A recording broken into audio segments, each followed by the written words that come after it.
जय Jagannath. Welcome to my YouTube channel Lucy and Tapas creation. तो friends Sankranti हो कि पुनेई उषा हो कि व्रत आम घरे प्रायतः डालमा बनै था। तो मुझे आपण नुआ स्टाइल डालमा बन के देखी। फ्रेंड्स मुझे परिया सब काटिक सजै नहीं आपने देखिपी।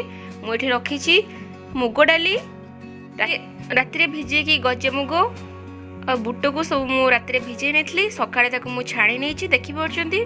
मुग बुट को एमती छाणी नहीं टे गजा भी बाहरी आसला।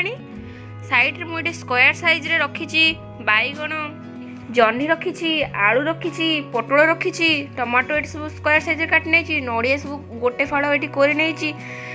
तो आपण मैंने देखिपी सब तो भेजिटेबल्स देखिए। छुंक आवश्यक सामग्री अदा सब छेचिकी रखी जीरा रखी सोरिष धनिया पाउडर चीनी सुखिला लंका पंचफुटण और तेजपत्र आपण पाखे जदि भुर्सुंगा पत्र थो तो आपण मन भुर्सुंगा पत्र ऐड करें। तो मुझे हल्दी पाउडर शिमला मिर्ची लुण। तो चलते फ्रेंड्स आम ए गोटे प्रेशर कुकर नहीं मुझे डाली सब बतुरे थी ढाड़ी नौ। तो फ्रेंड्स आपण ये तो अरुआ अन्न कि रुटी रे खाई पारे। तो ये जो गजा मुग और बुट सब बाहर छाणी रखते प्रेशर को ढाड़ी नौ। देन भेजिटेबल्स को सब आपण मैंने छाणी धोईकी छाणी नहीं मुझे रखी थी आपको। तो देखिपी सब स्क्वायर साइज रे ही काटी। तो आपण मैंने जिते भी प्रेशर रे सिझाउछन आपण मैंने गोटे कि हाफ सीट रे आपण बाहर करे नेबे नहले आपण भेजिटेबल सब सीझी अति सीझी गले भल टेस्ट लगे। मुझे अधा सीझा करके प्रेशर बाहर कर नेबी। तो ये मुझे लुण हल्दी पाउडर भी ऐड कली।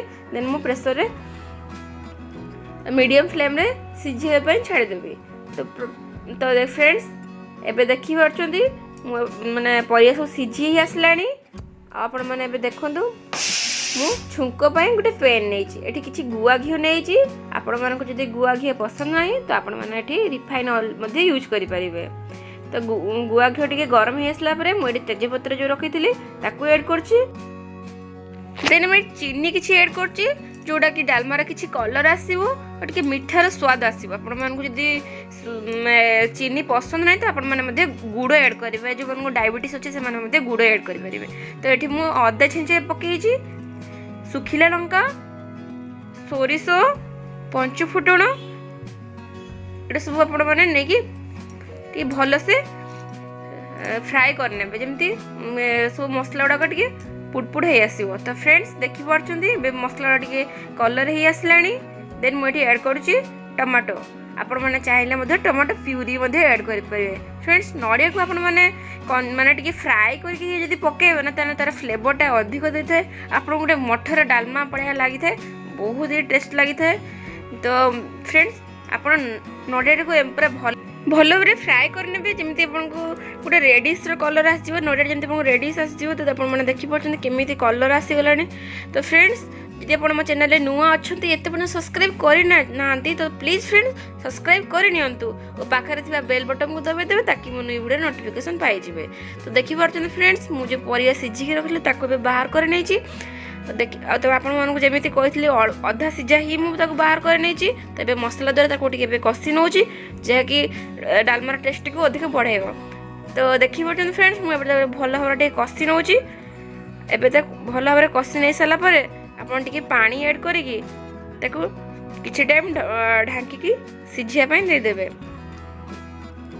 तो फ्रेंड्स ए पानी ऐड कर भल भाव गोली नहीं ढक्कन देदवा। तो आप जानते आज पवित्र बाहुड़ा यात्रा से अवसर आप डालमा निहाती घरे बनातु और मत कमेंट बॉक्स में जनातु कि आपको डालमा केमिति लागिला। तो ये देखो फ्रेंड्स डालमाटा फुटी आसलानी। एबे मु गरम मसला और धनिया पाउडर जो रखी ताकू ऐड कर देछि। तो ये आमर रेडी हो गला आपण मानक मठ स्टाइल डालमा।